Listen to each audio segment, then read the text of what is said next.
আসসালামু আলাইকুম, আমি নোমান পঞ্চম শ্রেণীর গণিত বই নিয়ে ধারাবাহিকভাবে আলোচনা করছিলাম। তার ধারাবাহিকতা এখন 65 নম্বর পৃষ্ঠা থেকে আলোচনা করব। তাহলে দেখো, এখানের মধ্যে এই অঙ্কগুলো আমরা কিছুটা ক্লাস 4-এও পেয়েছিলাম। এখানের মধ্যেও কিছু অল্প স্বল্প দিয়েছে। কতগুলো এক, মানে এখানের মধ্যে এই সংখ্যার মধ্যে কতগুলা এক আছে। 0.1 আছে কতগুলা, 0.01 আছে কতগুলো, এবং 0.001 নিয়ে নিচের সংখ্যাগুলো গঠিত।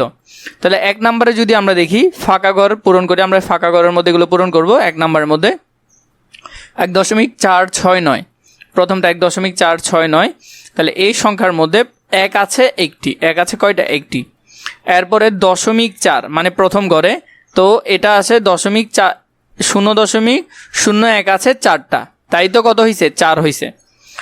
এরপরে হলো 0.06, 0.01 হলো 6টা, 0.01 হলো কয়টা? 6টা পরের ঘর। এর পরের ঘর 0.001, 9টা।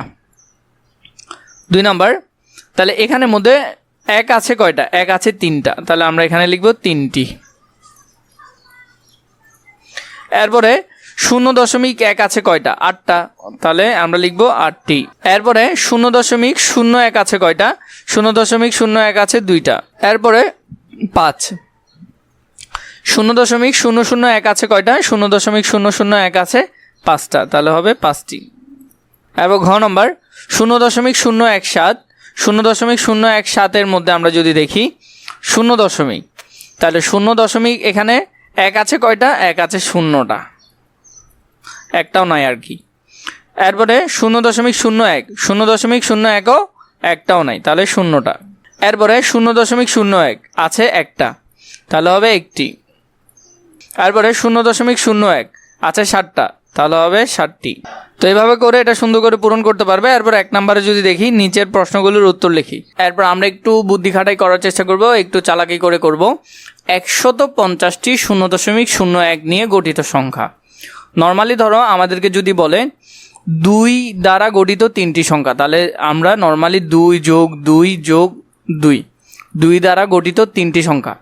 অথবা আমরা এটাকে চাইলে লিখতে পারি 2 গুণ 3, 3 দুগুণে কত? 6। তো এভাবে এই অঙ্কটার সাথে কিভাবে মিলবে? এখানে 155টি এত দ্বারা গঠিত, তাহলে আমরা এটাকে লিখতে পারি 155 গুণ 0.01।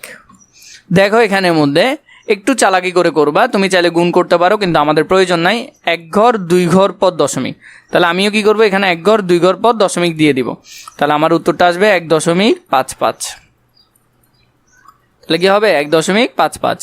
পরবর্তীতে 155টি 0.001 দিয়ে গঠিত সংখ্যাটি কত? তো সেম, 100 কত বলছে? 55, 155 1.00, তাহলে 3 ঘর আগে দশমিক, 1 2 3, 3 ঘর আগে দশমিক, তাহলে এটা হবে 0.155। 3 নম্বরটা আমরা কিভাবে করব? কতটি 0.01 নিয়ে 6.82 গঠিত? তো এটা খুবই সহজে করা যায়। আগেরগুলো আমরা কিভাবে করলাম? গুণ করে, কিন্তু এখনেরটা আমাদেরকে করতে হবে ভাগ করে।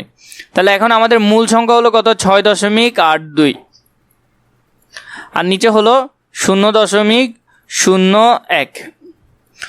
এই দশমিকগুলো উঠাবো, তো দশমিকগুলো উঠাইতে হলে আমাদেরকে কি করতে হবে? উপরে নিচে এই দশমিকের জন্য গুণ করে সংখ্যা আনতে হবে। যেমন এখানে দশমিকের জন্য, এই দশমিকের জন্য আমরা 1 বসালাম। সবসময় দশমিকের জন্য কত বসবে? 1। 2টা শূন্য আছে, এখানে 2 ঘর আছে, তাহলে 2 ঘরের জন্য কয়টা শূন্য? 2টা শূন্য। তাহলে এই মনে মনে এখন এটা আর নাই, এটা আর কি নাই, এটা আমি মুছে দিই। তাহলে এখানের ঘরের মধ্যে এখন আর কোনো দশমিক নাই। পরবর্তীতে এখানে একটা দশমিক আছে, এই দশমিক উঠানোর জন্য আমি একটা 1 দিলাম, আর 2 ঘর, তাহলে 2 ঘরের জন্য 2টা শূন্য।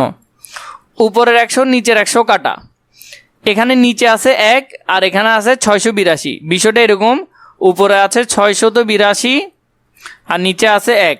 তো নিচের 1-এর কি কোনো দাম থাকে? দাম নাই, তাহলে আমাদের আছে 682, তাহলে 682টি, 682টি। তাহলে আমাদের উত্তর হলো কি? 682টি। 4 নম্বরটা একটু বুঝি। কতটি 0.001 নিয়ে 6.82 গঠিত? তাহলে এটাও আমরা ভাগ করব ওইভাবে। আগে আমরা লিখলাম উপরে আছে 6.82, লিখি 6.82, আর নিচে হলো 0.0 1 গুণ দিলাম এদিকেও এদিকেও। তাহলে এখানের মধ্যে আমরা যদি গুণ দিই, গুণ দেওয়ার পর আমরা এবার দেখো এই দশমিকটা উঠাবো। তাহলে এই প্রথমে উপরে 1 দিলাম দশমিকটার জন্য, 3 ঘর, তাহলে 3টা শূন্য। এরপরে এখানে দশমিক কেটে দিলাম, তার জন্য নিচে 1 দিলাম, 2 ঘর, তাহলে 2টা শূন্য দিলাম। আবার দেখো এই শূন্য কাটা, এই শূন্য কাটা, তাহলে এখানে আর 10 আছে। নিচে 1কে 1 দিয়ে গুণ করলে একই, তাহলে নিচের 1-এর কোনো দাম নাই। 10কে এটা দিয়ে যদি গুণ করি, 10কে এটা দিয়ে গুণ করলে শুধু শেষে একটা শূন্য বেড়ে যাবে। তাহলে 6, 8, 2, এখানে হবে 0টি। তাহলে এভাবে করে তোমরা উত্তর করতে পারবে। উত্তর থেকে বড় কথা হলো তোমরা সুন্দর করে বুঝে করছো কিনা সেটা। 2 নম্বরের মধ্যে বলেছে সংখ্যা রেখার ক থেকে 6 পর্যন্ত স্থানগুলো কোন কোন সংখ্যাকে প্রকাশ করে, ফাঁকা স্থানে লিখি। এখানের মধ্যে কোনটা কোন সংখ্যা প্রকাশ করে সেটা আমরা ফাঁকা স্থানে লিখবো। তাহলে এখানের মধ্যে দেখো এটা হলো 7.2, এখানে হলো 7.3, তাহলে এটা হলো 7.2, 7.21, 7.22।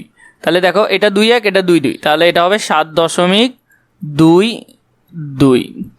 এখানে গেল 7.3, তাহলে 7.31, 7.32, 7.33, 7.34, 7.35, তাহলে এটা হবে 7.35, 7.35। পরে দেখো এখানে ঘরের মধ্যে আছে কি, এটা হলো 7.5, তাহলে তার আগের ঘর, তাহলে 7.49। এখান থেকে আমরা হিসাব করি, আমরা এই ঘর থেকে হিসাব করি, এটা হলো 7.4 আর এটা হবে 7.45, তাহলে এরপরটা 6, 7, 8, 9, তাহলে 7.49, পরেরটা কি হবে 7.49। এটা হলো 0 আর এটা হলো 0.01, তার মানে এটা হলো 0. পরের ঘর 00। ও নম্বরের মধ্যে 0.1, তাহলে 0.